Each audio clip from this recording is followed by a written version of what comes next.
1 April tahun 2006 seharusnya menjadi malam biasa di Columbus, Ohio. Tapi bagi seorang mahasiswa kedokteran muda, malam itu menjadi awal dari sebuah misteri yang belum terpecahkan hingga kini. Ini adalah kisah tentang Brian Shaffer. Brian Randall Shaffer lahir pada 11 Februari tahun 1979. Mahasiswa kedokteran di Ohio State University College of Medicine, dikenal pintar, ambisius, dan berdedikasi. Setelah bertahun-tahun belajar keras, kelulusan sudah di depan mata. Namun, segalanya berubah pada dini hari, 1 April tahun 2006. Rekaman terakhir yang mengonfirmasi keberadaannya adalah di luar sebuah bar di Columbus, Ohio. Dan sejak itu, Brian menghilang tanpa jejak. Pada malam 31 Maret, Brian merayakan awal liburan musim semi bersama teman-temannya. Mereka mengunjungi Aglituna Saluna, sebuah bar populer di kawasan Short North. Sekitar jam 1:15 dini hari, kamera keamanan menangkap Brian memasuki bar. Ia tampak tertawa dan bersosialisasi. Teman-temannya keluar lebih dulu, tapi Brian memilih untuk tetap tinggal. Pukul jam 1:55 pagi, kamera merekamnya berbincang singkat dengan dua wanita di luar bar. Setelah itu, ia menghilang dari layar. Tidak ada rekaman dia keluar dari bar. Sejak saat itu, Brian lenyap. Saat Brian tidak pulang, pacarnya yang sedang berada di luar kota segera menghubungi teman-teman dan keluarganya. Kekhawatiran berubah menjadi kepanikan. Polisi pun dilibatkan. Penyelidikan besar-besaran dilakukan. Kamera keamanan ditinjau, saksi diwawancara. Anehnya, meskipun jelas terlihat masuk, tidak ada rekaman yang menunjukkan Brian keluar. Seolah-olah ia menghilang begitu saja di dalam bar. Bar tersebut hanya memiliki satu pintu keluar utama. Ada pintu layanan, tapi tidak mudah diakses, terutama oleh seseorang yang mungkin sedang mabuk. Polisi menyelidiki berbagai teori, tapi tidak satu pun memberikan jawaban pasti.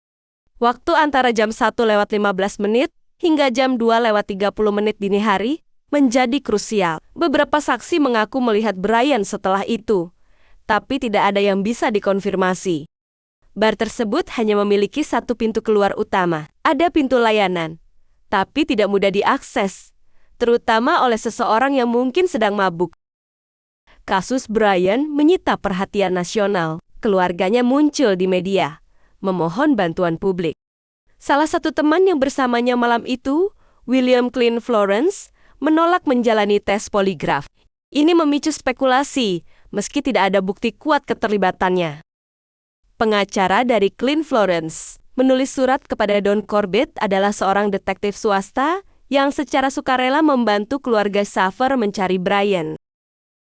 Dalam suratnya, Rosenberg menyiratkan bahwa ia telah mengetahui pihak kepolisian Columbus yang menangani kasus ini percaya bahwa Brian masih hidup.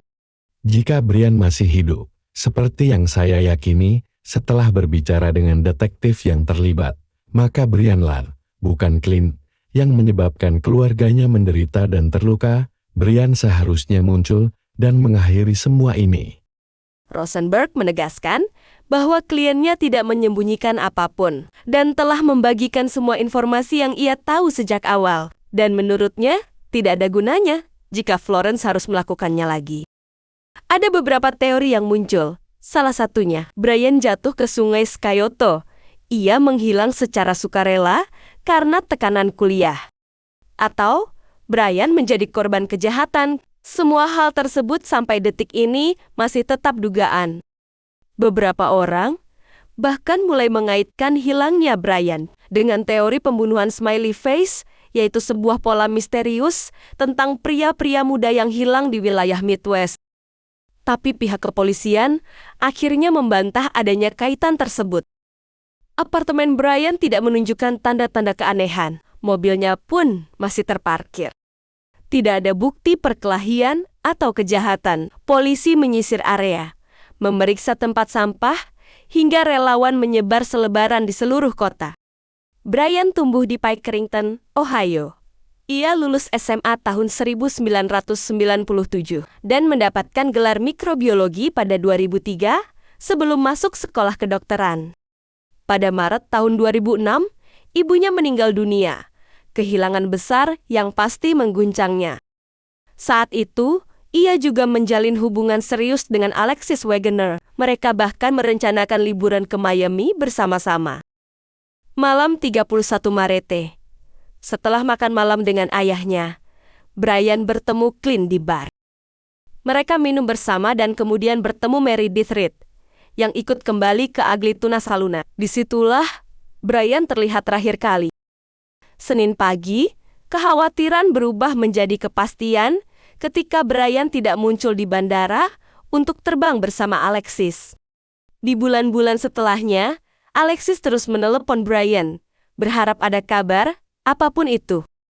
Suatu malam di bulan September, ponselnya sempat berdering 3 kali sebelum masuk ke kotak suara.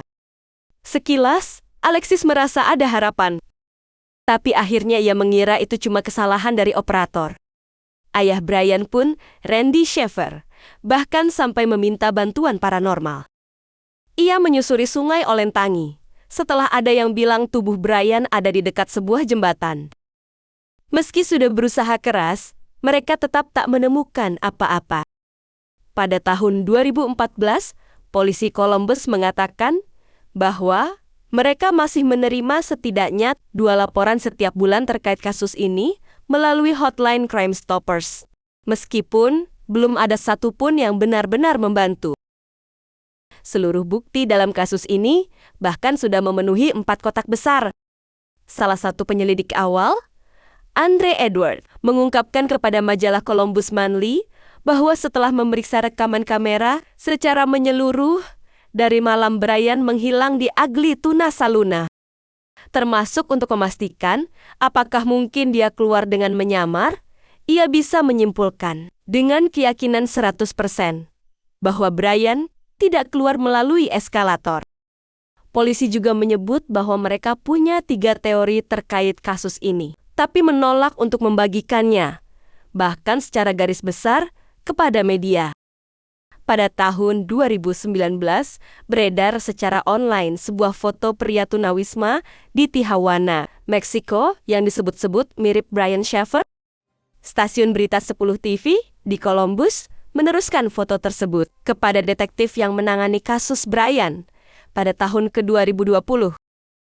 Detektif tersebut kemudian mengirimkan foto itu ke FBI untuk analisis pengenalan wajah dan hasilnya memastikan bahwa pria tersebut bukan Brian Sheffer. Pada bulan Maret tahun 2021, Biro Investigasi Kriminal Ohio atau Ohio Bureau of Criminal Investigation merilis foto usia progresif yang menggambarkan seperti apa kemungkinan wajah Brian pada usia 42 tahun, hampir 15 tahun sejak ia menghilang. Bertahun-tahun telah berlalu, tapi keluarga Brian tidak pernah berhenti mencari. Mereka mengadakan acara, membagikan kisah, dan berharap suatu hari akan ada kabar. Misteri hilangnya Brian Sheffer masih membingungkan dan menyayat hati. Apakah ia mengalami kecelakaan, memilih pergi, atau menjadi korban sesuatu yang lebih kelam? Sampai hari ini, tidak ada yang tahu, dan Brian masih hilang. Apakah kalian punya pendapat lain kemana Brian pergi? Atau kalian sudah mempunyai info terbaru terkait menghilangnya Brian? Silahkan tulis di kolom komentar ya. Jangan lupa untuk like, komen, dan subscribe untuk mendengarkan cerita-cerita seru lainnya. Terima kasih, dan sampai jumpa Besti.